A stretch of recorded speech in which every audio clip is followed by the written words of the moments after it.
everybody, welcome. I'm so excited to give you some reading tips. These are fantastic little tips that I give to my guests at home parties and at Facebook parties now via video. So surprise, you get to see me again.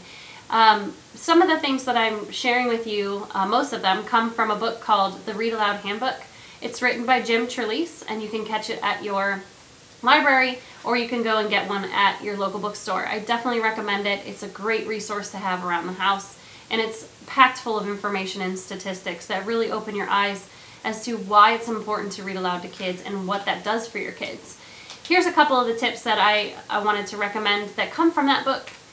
First is baskets of books.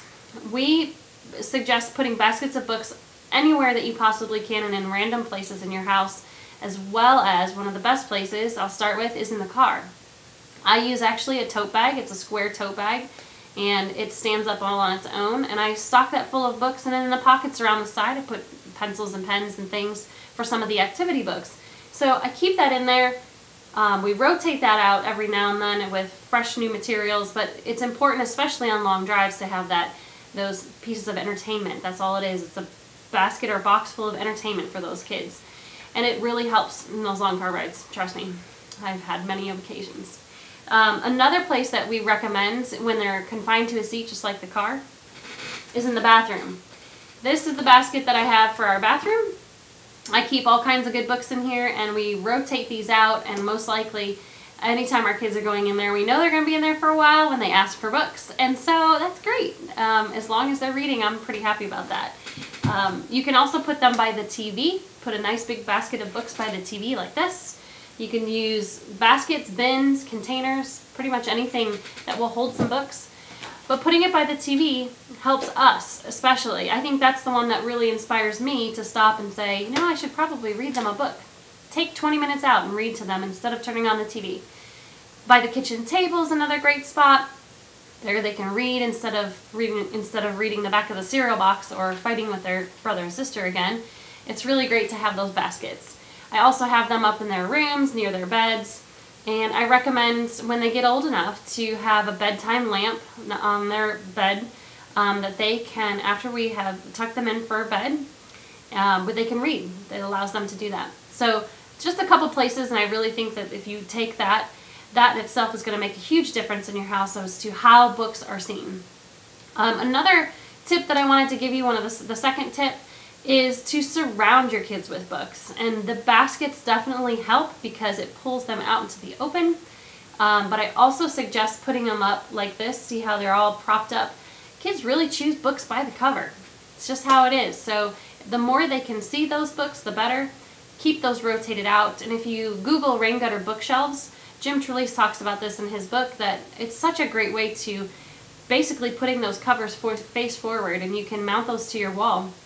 It's super simple, and it makes a great decoration for kids' rooms especially. I love that idea. I just have not been able to do that yet.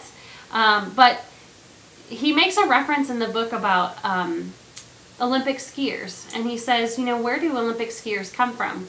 They come from places like Denver, Colorado. They come from places all over the country that have what? Snow. When they're surrounded by snow, guess what? They're going to be pretty darn good at skiing if they really put their mind to it.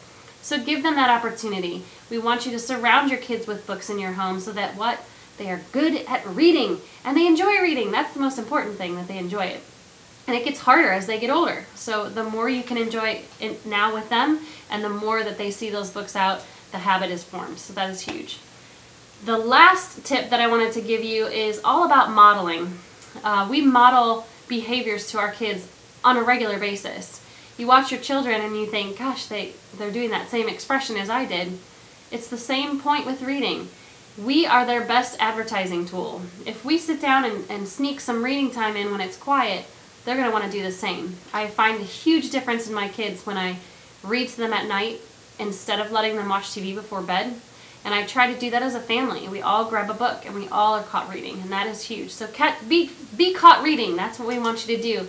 And it will help your kids to see that it's okay and it's fun and we enjoy it. I'm going to read to you a little statistic that comes out of our catalog. I recommend obviously having a home party because you can look at books and see books and really enjoy them, but having a Facebook party is great too, and hopefully these tips are going to help. Read aloud to your children. As we said, reading to children at a higher level than they read introduces them to higher concepts, new words, and accelerates their reading progress. So I definitely recommend reading to kids. Children who are read to at least 3 times per week are almost twice as likely to score in the top 25% in standardized tests. Well, our kids are test to death.